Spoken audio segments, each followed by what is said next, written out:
dan dia akan ketagih, tak boleh nak berhenti.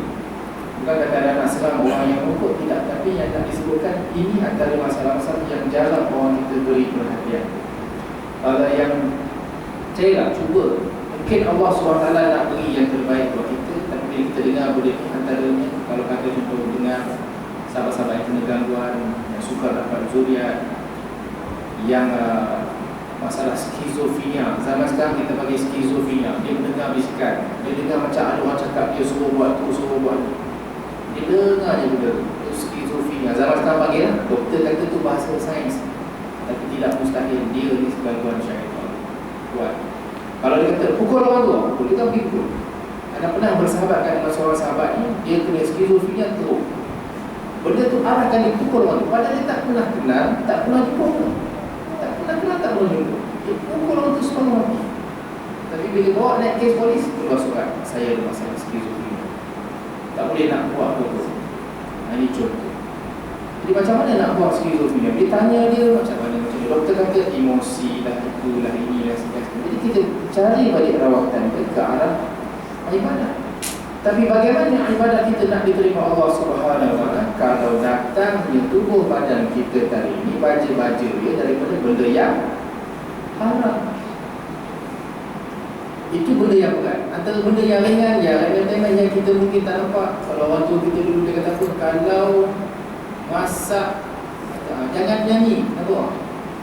Jangan nyanyi tengah masak. Orang tua dulu kata. Sebab apa? Kalau nyanyi tengah masak, nikah dengan orang tua.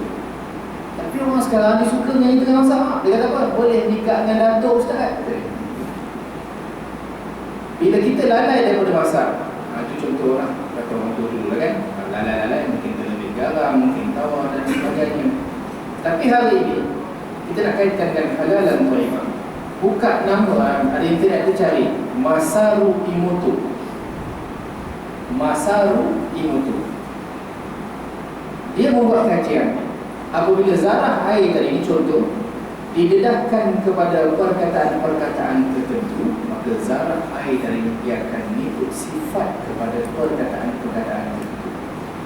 Orang tersebut jangan bergaduh depan rezeki. Nanti rezeki dari tengok. Ada budak orang lain pula, tengok mana ada kaki pinggan ustaz, dari pula, bukan masuk lari di situ. Daripada rahmat. Tidak rezeki dalam sepinggan nasi kita tu ada beras yang daripada sawah, ada ikan yang daripada laut, ada asam keping daripada gunung, ada garam daripada laut, tapi duduk dalam sepinggan. Tidakkah semua ini daripada rahmatnya Allah Subhanahu Wa Taala? Jadi kita bergaduh pula, atau tengah makan ngumpat, atau tengah makan sebut nama fulan, si fulan, sekian-sekian, merosakkan zarah makanan. Tidak ada barakah pada makanan tersebut. Itu contoh. Tok dulu dia marah, tengok kita basuh berat, dia kata apa? Tawaf, benda tawaf, cuci berat dia suruh tawaf, tangan tu tawaf, tak faham, rupanya dia suruh lawan jam tadi, jangan ikut jam, lawan jam. Orang tawaf, dia lawan jam. Kalau kita sekarang ikut jam, jangan ikut jam, lawan jam, pusingan dia. Lepas tu dia suruh selawat. Pas kita duduk, suruh basuh beras, sampai bak basuh beras pun diajar. Hatta bak cuci sayur, siang ikan, dia suruh cuci-cuci tu selawat. Siapa yang berniaga, ini tips dia. Siapa yang berniaga buat masak-masakan, nak sedap masakan dia, inilah tips tu. Memang betul kata orang itu. Sebab dia mengundang barakah, dia mengundang rahmat Allah Subhanahu Wa Taala. Bila kita basuh beras, Allahumma salli ala sayyidina Muhammad wa ala ali sayyidina Muhammad. Itu contoh. Bila kita siang ikan, cuci darah dia dan sebagainya dengan selawat. Kalau kita cuci sayur dan sebagainya, macam tu juga. Bagaimana dia mengundang barakah?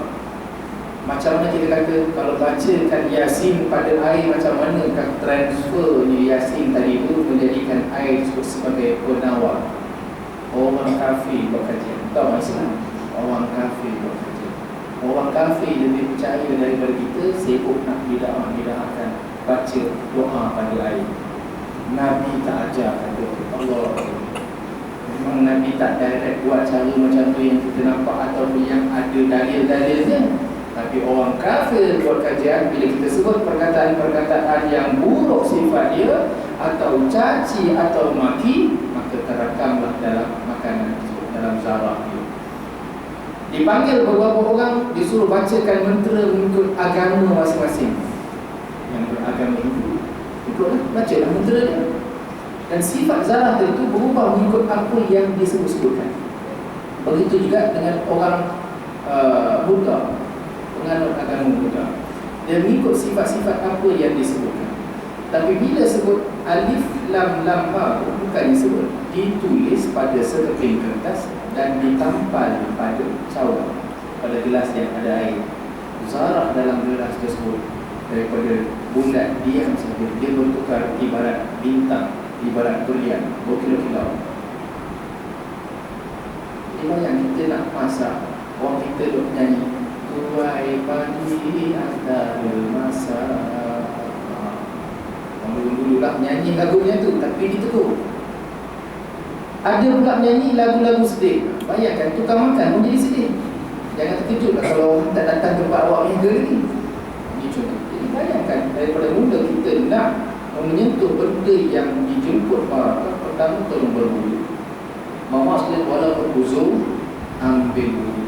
Bukan nak bawa kepada untuk ibadat, tetapi mengambil berkatnya berwudu. Ambil sebagai syarat berkatnya berwudu. Kita nak ambil wudu daripada Allahumma shalli ala sayyidina Muhammad, bismillahirrahmanirrahim, sapuan sama saja. Lepas tu nak cuci berat. Lepas tu kita nak siap ikan, sayur sekian dan sebagainya. Datang pula daripada rezeki yang bersih, datang pula daripada rezeki yang baik-baik. Tadi kita katakan bab orang yang kena gangguan sihir. Kita katakan bab bagaimana rezeki kita terima merosakkan kehidupan kita. Kita nak sentuh dalam bab bagaimana rezeki yang haram mengganggu ibadah. Kan ustaz-ustaz lain dah ajar bab solat, macam hadis sekian, sekian. Kita tengok bagaimana makanan-makanan yang haram tadi mengganggu ibadah. Pertama, tidak konsisten. Itu nombor satu sekali. Tidak mampu istiqamah. Takkan mampu. Bila tubuh badan kita tadi ini segar dengan benda yang haram, bagaimana kita boleh istiqamah dalam perintah Allah SWT? Tidak mampu istiqamah. Dan antaranya, contoh, payah pula nak bangun tengah malam, nak solat. Dan disahihkan juga oleh ulama-ulama, disebut antara petanda-petanda dia ialah tolong tengok dalam solat. Selalu nak buat jenaka sikit dalam basmiyah. Bila habis saja dalam syarah, orang datang, dia kata, Ustaz, saya bila lepas semayang Ustaz nak mengadu dengan Ustaz, kalau kita jumpa, malu nak cerita daripada kawan kata, lepas semayang pun dia jumpa, dia kata, Ustaz, bila saya semayang Ustaz, bila saya semayang ni, asal saya semayang dia datang, asal saya semayang dia datang, asal saya semayang dia datang. Tanya apa dia, kena tengok usia dia mungkin kot, tak larat pun nak beri lama. Mungkin imam baca surah macam panjang kot, yang baca panjang ni tak larat beri lama. Tapi dia kata, asal saya semayang ni Ustaz, muak. Allahu Akbar. Dia Allah sambil Allahu Akbar dengan kata belum. Selalu bawa dalam takbir 2+1 dengan muak-muak sekali badan. Kalau datang macam tu, tolong berhenti dulu. Ulang takbir, tidak sempurna takbir. Ya, jangan bawa sekali dengan muak-muak. Nak muak pun itu selama dulu.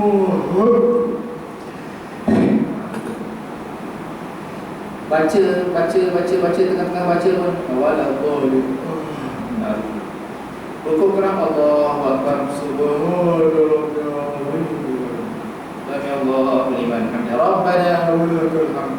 Tadi 24, 25. Kira tak cukup kali 5. Kira tak. Habis semayang, Assalamualaikum warahmatullahi wabarakatuh. Assalamualaikum. Bawa seperti itu, cukup 100. Nanti contoh. Masalahnya bila habis sahaja bagi salam, tak kuat pun. Assalamualaikum warahmatullahi wabarakatuh. Assalamualaikum warahmatullahi wabarakatuh. Tak ada lepas tu nak ngantuk. Tengok segar. Boleh pula keluar dan bersuara, tambah pula borak. Kalau suara tu dia ngantuk. Semayang tadi ngantuk. Kalau berborak tak ngantuk. Bila dia dengar sahabat dekat, seorang dia pula dekat. Ustaz, saya pun macam tu Ustaz, tapi lain sikit. Asal saya semayang pun dia datang agak. Asal saya semayang ni macam-macam filem keluar.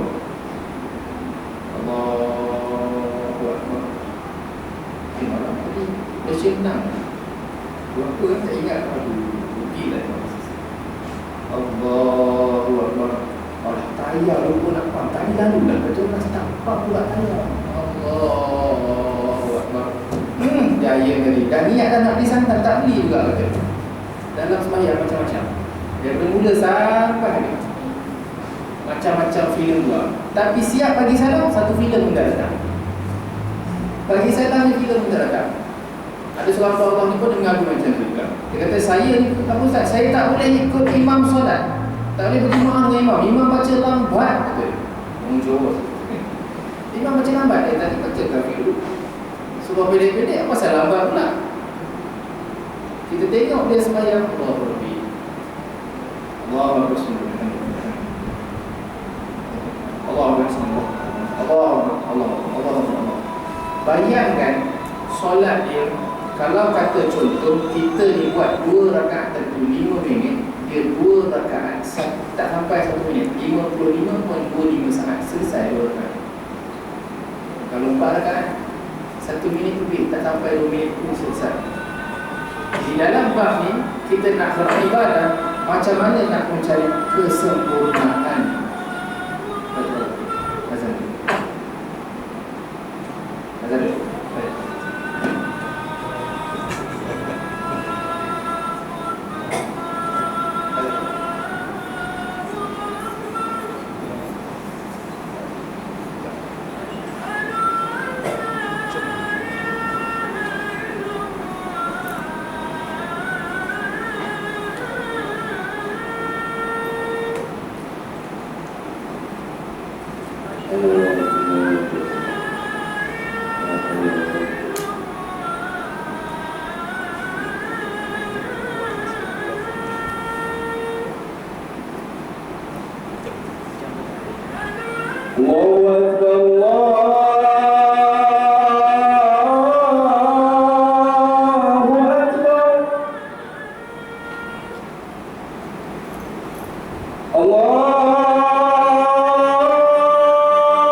Jadi tadi disebutkan tentang orang yang tidak mampu solat dengan baik. Yang pertama orang solat menguap, solat lagi.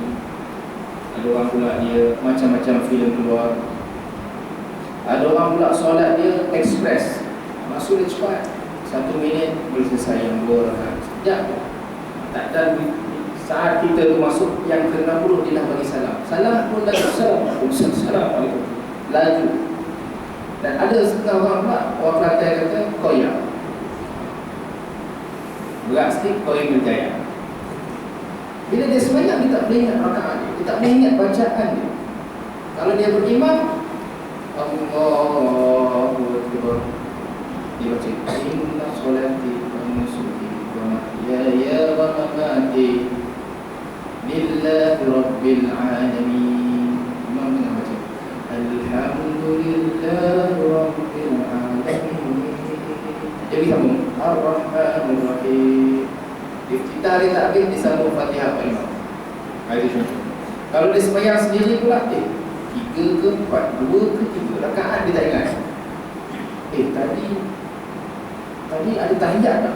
Sudah. Dia pun tak ingat. Dalam sembahyang ini otak dia mengata-kata. Dia baru 3 dia kata 4 lah, tak kisah. Solat dia tidak sempurna.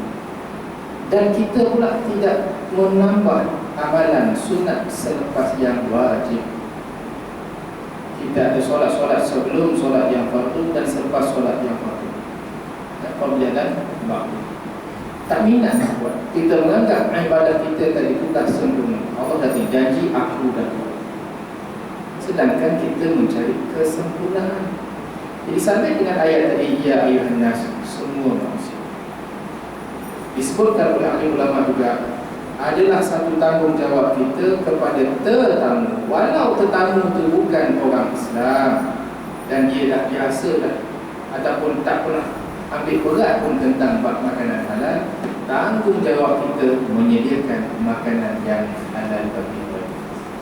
Kerana makanan yang halal tadi, apatah pula dengan kita nak masak tadi dengan wuduknya, dengan zikirnya, dengan selawatnya, mudah-mudahan menjadikan hati dia sebagai satu tapak persediaan menyambut hidayah Allah Subhanahu wa ta'ala. Ini contoh. Maka begitu juga untuk anak-anak kita. Kita kata ustaz, anak saya ustaz, anak saya ustaz, anak saya ayat Yasin tu 2 terbayar ustaz. Macam tu juga puan-puan. Terus ustaz, tengah malam tak balik, pukul 1 duduk sibuk nak main kat luar dengan kawan dia sekian. Tak tahu nak jaga. Sembahyang tak buat lah, itu lah ini. Masalah kita iringi makanan halal tadi itu ataupun dengan bacaan-bacaan tadi, tapi tidak diputuskan daripada benda-benda yang haram. Sebab itu kadang-kadang dalam mencari ilmu sekalipun, antara tanda ilmu itu berhasil adalah dengan ibadah yang istiqamah. Jadi kita sebut di awal tadi bagaimana nak istiqamah sedangkan badan kita disubur dengan benda-benda yang haram. Jadi putuskan dahulu daripada benda itu. Bukan kata memang betul lah kita dah makan yang halal, yang halal dengan doa dan sebagainya, tak ada masalah, itu diteruskan. Tapi lebih aula, lebih utama terdahulunya putuskan daripada benda yang tanyakan pasangan boleh. Sebab itu kena muhasabah boleh kita, macam mana rezeki kita sebelum ini, macam mana pendapatan kita, yang berniaga ada tak mengelak-ngelak dengan pelanggan-pelanggan yang menjual barangannya, yang sekiannya, yang akadnya dan sebagainya. Kadang-kadang customer bagi duit lebih, dia tu customer pula dah pergi, seronok pula, malah customer lupa nak ambil duit lebih, masuk dalam poket terus, senyum kita kata apa, dah rezeki aku dah.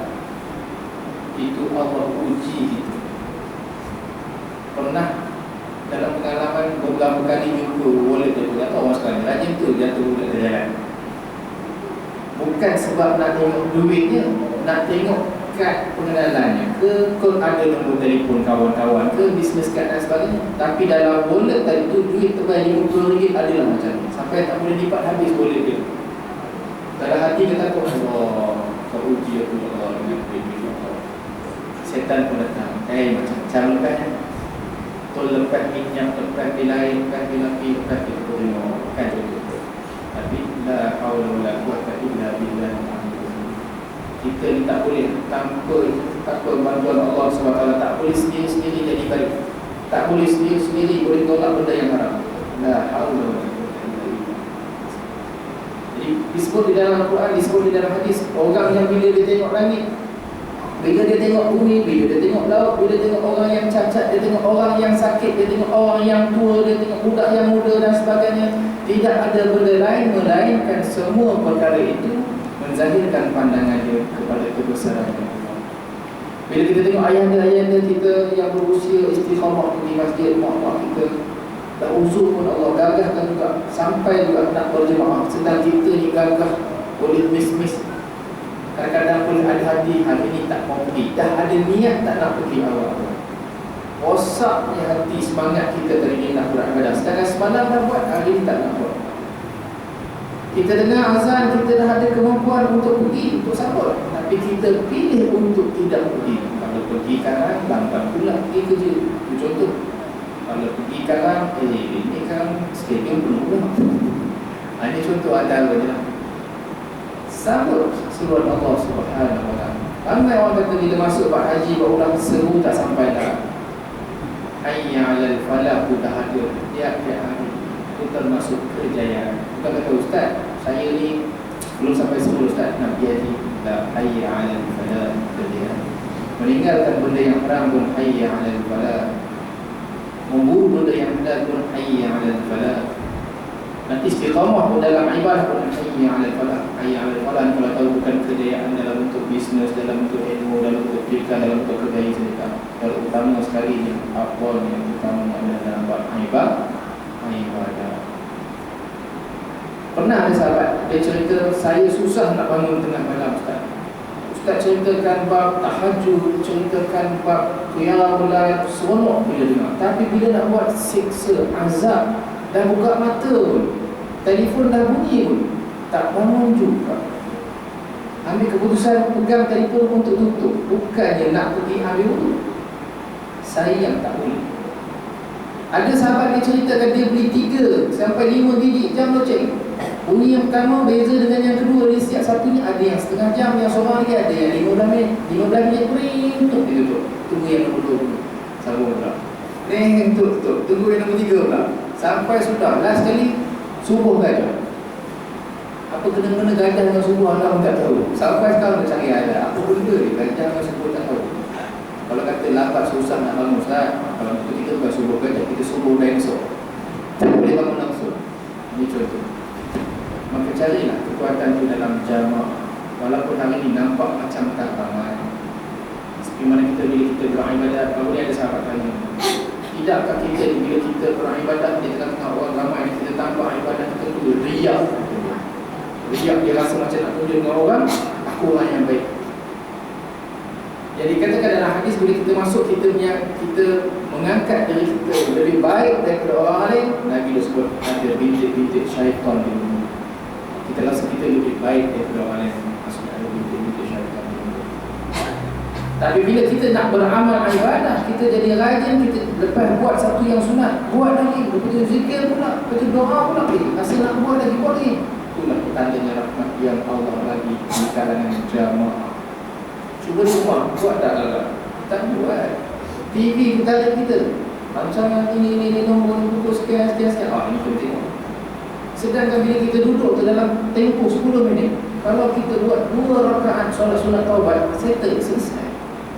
Tapi sebab tambatan cerita lagi seronok, kita tunggu, tangguh. Tapi bila duduk dalam jemaah, tak fikir benda lain. Anak-anak kami kan solat sunat solat taubat, nama tak buat taubat, bukan taubat. Dan bila kita istiqamah dalam satu benda yang kita rasa sukar kita nak buat, kita istiqamah, sabar buat, Allah berikan kekuatan pada kita untuk mencintai ibadah yang lain.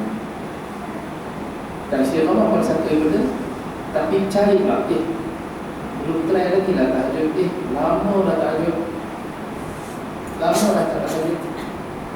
last kali Ramadan yang sudah, bukan yang ni, dia 2 tahun sudah tahajud, lama dah tak tahajud, tapi tiba-tiba datang semangat nak tahajud, siap plan lagi. Ini nak sambit dengan kita sebut ada makanan lagi. Orang tua dulu sebut kalau nak bangun tepuk bantal tengah malam, betul tak Mak? Bantal aku nak bangun pukul sekian, betul tak Mak? Tepuk bantal ya? Orang tua dulu kita dulu aja. Bantal nak bangun pukul 4 sekian, kalau boleh nak tahajud Allah. Ada orang kata ni pun bid'ah Allah. Macam solat lah. Bila kita nak solat, kita bagi tahu pada diri kita, azam kita, apa dia? Aku nak solat isyak berjamaah. Kalau kita sebut dalam hati, itu qasad, melintaskan dalam hati. Tapi bila kita lafaz, dia mengingatkan diri lebih kuat. Tahu dah nak isyak dah ni, solat isyak, tak ada masalah. Tapi bila orang tu dulu mengajar buat sebut, sama juga. Qasad dah kata dah dalam hati, nak bangun tahajud lah. Dalam hati ni, mula tak cakap ni, dalam hati lah, tak tahajud. Tapi tepuk bantal menzahirkan apa yang kita sebut. Menzahirkan nak bangun pukul 3 setelah bantal, nak solat tahajud, sebut je, tak ada masalah, insya-Allah. Dan itulah yang diamalkan orang tua kita dahulu. Ada jam loceng? Tak ada. Ada handphone? Mana ada handphone tengah untuk kita tak ada handphone.